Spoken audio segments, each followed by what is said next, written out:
relentless, and right now at 10 for some in Jackson, there's no escape. I'm Nicholas Brooks. I found people living on the street searching for shade with no citywide cooling center announced. Tonight, we're pressing for answers. It's comfortable tonight, but we're only a matter of a few hours before we hit the triple digits. I'm tracking out how long this heat wave will last, as well as when we can finally get a break.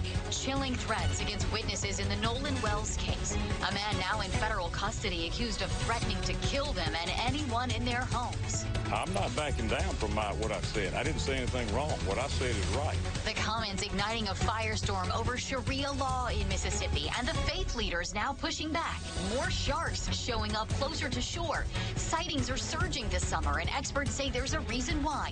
We look at what's bringing them closer to beachgoers. Plus, the squishy toys your kids love now raising safety concerns. 16 WABT investigates why some are disappearing from online stores without buyers ever being notified. Jackson's breaking news leader. This is 16 WAPT News, live at 10. Well, the heat is here. Here is a live look outside. The views from our sky cams in Vicksburg and Jackson. Come this time tomorrow, our real field temperatures at or above 100 degrees. And the truth is, it's only getting hotter. It's going to be a weekend closer to shore. Lots of water handy. Good evening and thanks for joining us here at 10. I'm Megan West. Troy is off tonight. Those temperatures are creating dangerous conditions for anyone who has to be outside. We have team coverage tonight. 16 WAPT's Nicholas Brooks will join us in a moment with how the city is working to keep people safe.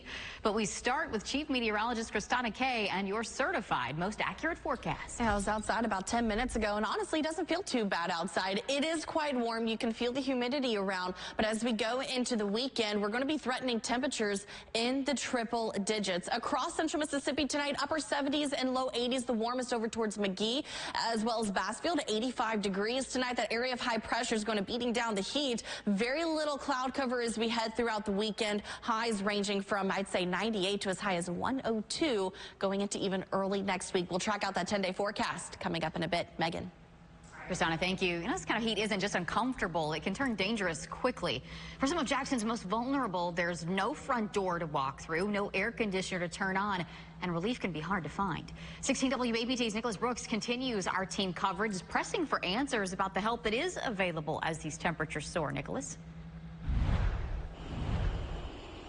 Yeah, Megan, I went into the community to see how people who are experiencing homelessness are staying cool and whether they know where to go to get help. There is nowhere to get cool at unless you go inside a store or restaurant. Okay, as far as going anywhere else to get cool, find your shade tree.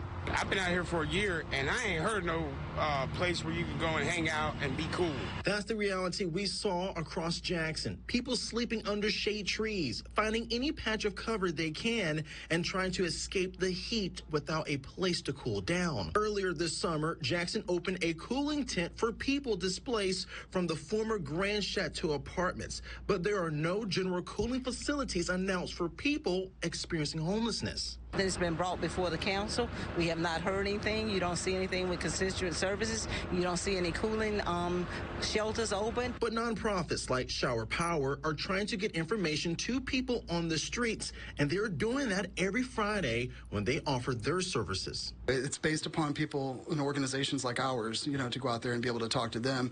And sometimes they tell us about places. Sometimes that random church will pop up and be a cooling center. Nick Sprady says the Jackson Police Department also connects with their group when officers encounter people who may need help. Other services include Stew Pot Community Services and the Salvation Army, which provide meals, shelter, and other basic services. We're disabled, some of us are hurt, you know, some of us are mentally disturbed, you know what I'm saying? But we all still got to live.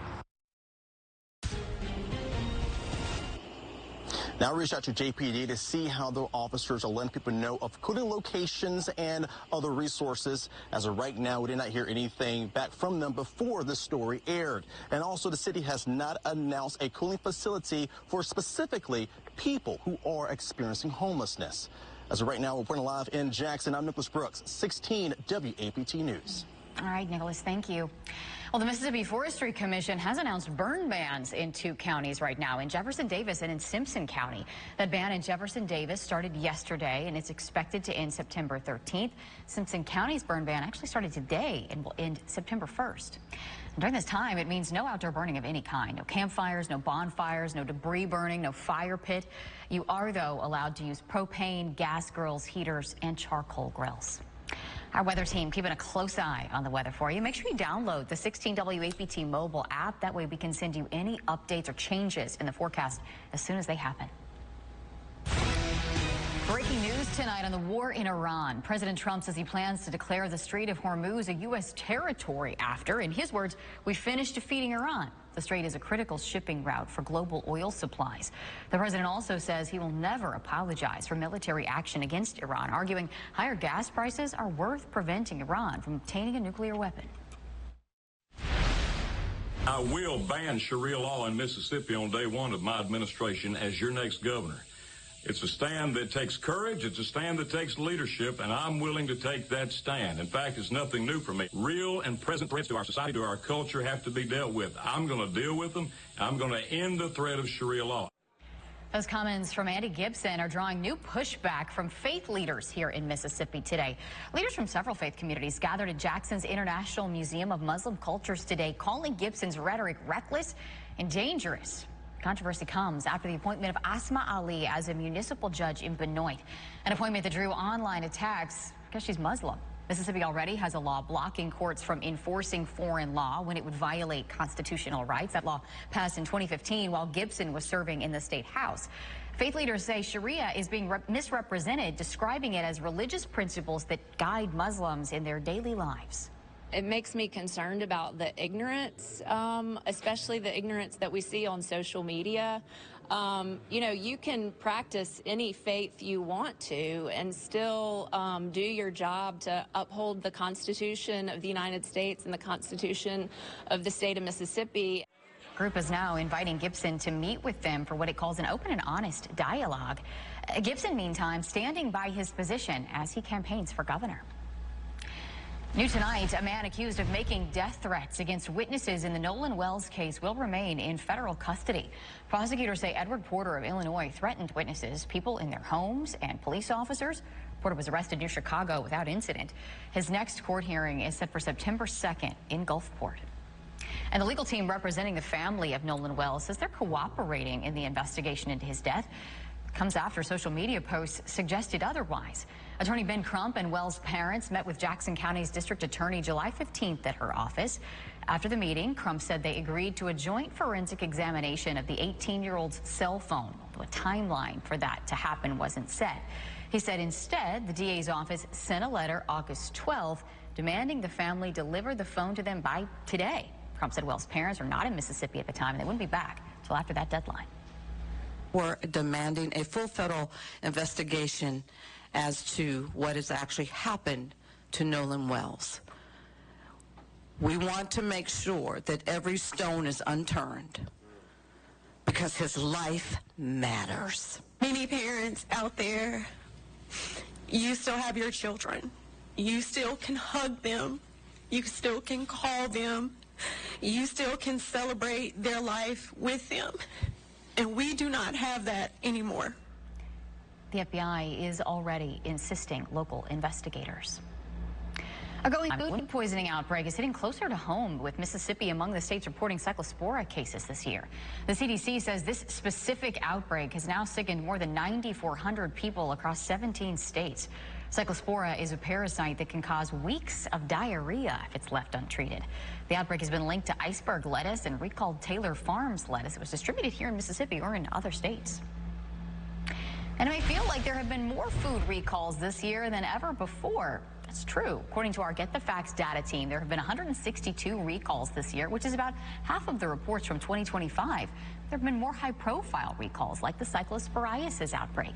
Experts also say there have been more active investigations as well compared to prior years. Jackson's fire chief says his department is going to need more firefighters and more money to keep aging equipment on the road. The chief presented his budget request to the city council today, including $1.6 million to hire 25 new firefighters. He says staffing shortages are driving up overtime.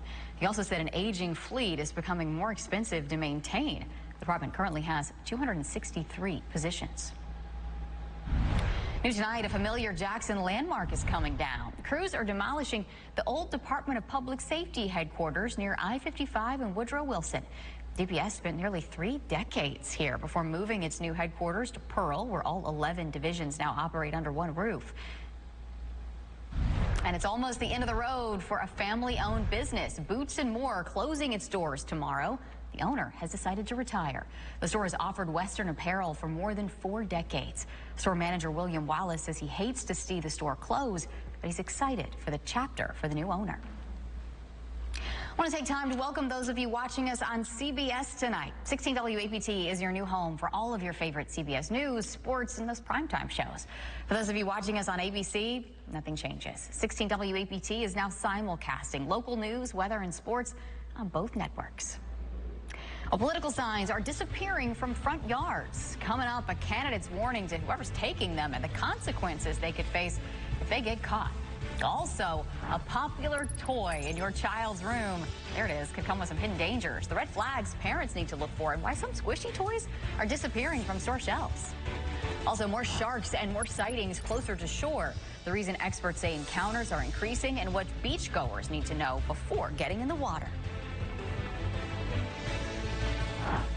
A lot of people want to get out this weekend. It's going to look nice for it, but it's going to be incredibly hot. Make sure you have the water on hand and take the breaks. We'll talk about when we could see 100 degrees in your area after the break.